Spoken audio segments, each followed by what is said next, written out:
When ABBA's sound swept across the globe in the 1970s, the world was captivated by the soaring harmonies, polished production, and unforgettable hooks. But behind the polished pop facade stood Agnetha Faltskog, one of the two female vocalists whose distinct voice defined the group's most iconic songs.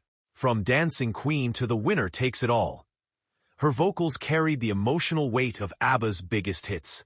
Yet while millions sang along, few knew the cost that came with her visibility. Fame brought acclaim, but it also imposed isolation, fear, and a lifelong struggle with public exposure.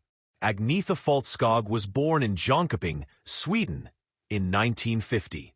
She began her career in music as a teenager, quickly gaining recognition for her songwriting and vocal ability.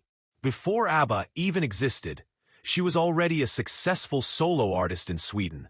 Her voice had a clarity and tone that stood out from others on the charts.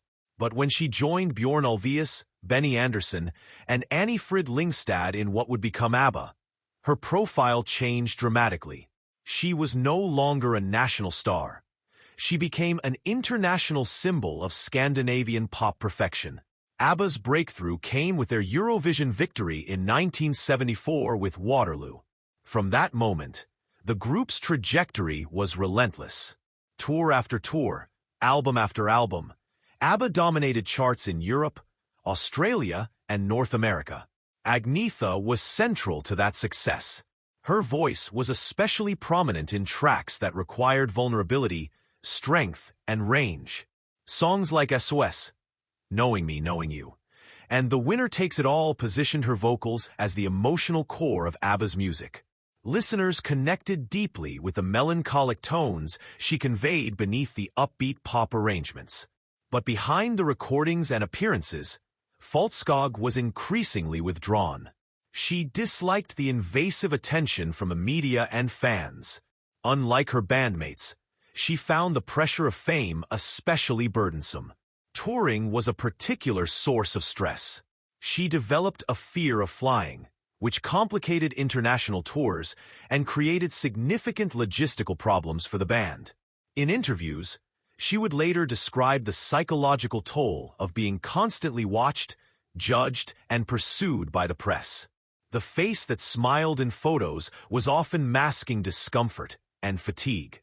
Her personal life also intersected with her public role. Her marriage to Björn Ulvaeus was intensely scrutinized by the media. When the couple divorced in 1980, it not only marked a turning point in their private lives, but also coincided with ABBA's gradual disbandment. Despite the professional environment remaining cordial, the emotional strain was evident in the group's final works. The Winner Takes It All, widely believed to reflect Agnetha's real-life heartbreak, became one of their most critically acclaimed songs, delivered by the person most affected by its content.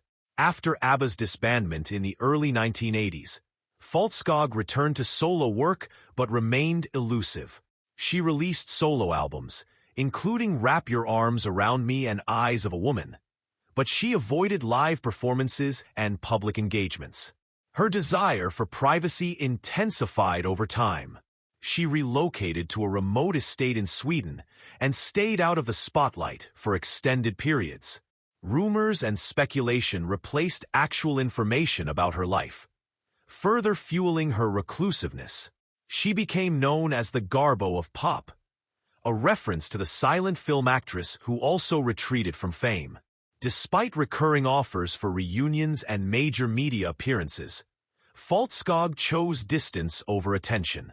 Her brief return with the album My Coloring Book in 2004 was met with commercial interest, but she did not launch a promotional campaign or tour.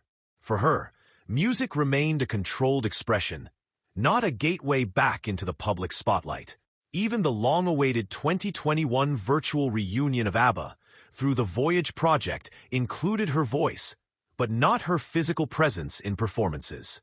In the end, Agnetha Faltskog remains a case study in the double-edged nature of fame. Her voice helped define a generation of pop music.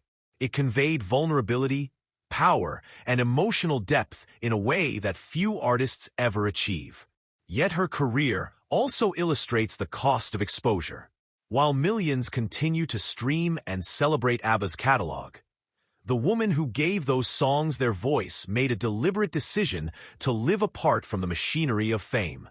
She was the voice of ABBA, clear, resonant, unforgettable. But behind the music, the price of fame was paid not in scandals or headlines, but in silence, retreat, and the enduring search for personal peace.